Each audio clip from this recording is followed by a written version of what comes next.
বসবাস ছিল।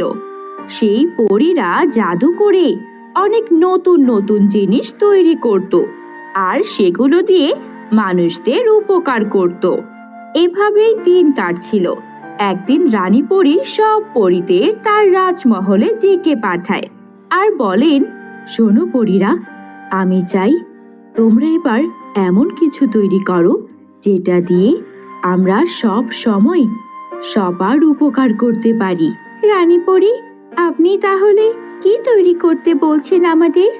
আমি চাইছি তোমরা কোনো জাদুর নদী তৈরি করো আর সেখানে এমন কোনো জাদুর জিনিস দিয়ে রাখো যেটা দিয়ে মানুষদের, নাগিনদের, জলপরীদের সবার উপকার হয়। তাহলে রানী পরী, আমরা কি জাদুর লিপস্টিকের নদী বানাবো?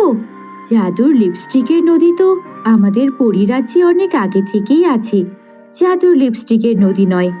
আচ্ছা রানী পরী, আমরা কি জাদুর নেল পলিশের নদী বানাবো?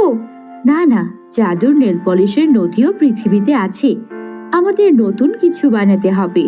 রানী পরী, আমার মনে হয় আমরা জাদুর